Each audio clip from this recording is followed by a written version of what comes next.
Are you an expert or are you a servant? You may not have thought about this, but as a professional, you need to be careful with how you frame the work that you do for the clients and how you do it for them.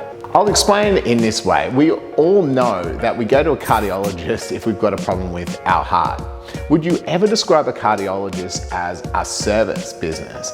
Absolutely not. They're an expert. They're a specialist, in fact, and they're very, very smart. They call themselves specialists. As a professional, we need to be that specialist. So how do you stand out as an expert?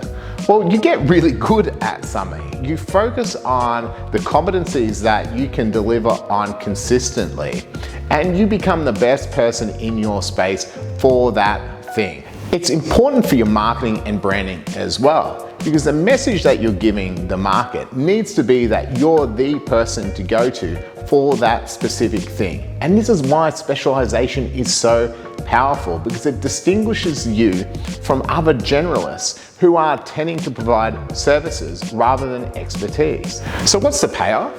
Well, there are three really key things that are huge benefits to being an expert rather than a service provider. Number one is that clients don't see you simply filling a gap. People who fill gaps are pretty disposable. As an expert, you don't just fill a gap, but you bring this expertise, you bring this experience, and it makes you much more important in the entire process of their business. Number two is that experts can charge more. If you're thinking about value pricing or you think about the profitability of your professional business, the more you can be an expert, the more you can specialize, is the more you can charge. You've got way more flexibility on your rates and on your pricing as an expert than you do as a generalist. And number three, and probably more important for most professionals out there, is that you can develop deep expertise if you focus your competency.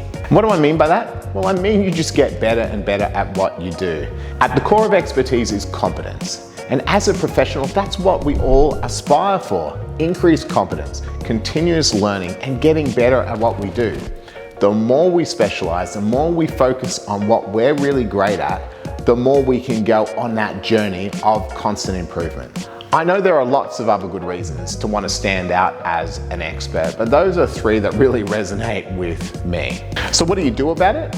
Well, you need to think about the competencies that you want to be known for, how you want to be an expert, how you want to be known as a specialist. You need to make sure that your messaging is aligned with this so that your clients are coming to you for your expertise, not simply to fill a gap. Want to know more? Check us out on beyondbillables.com.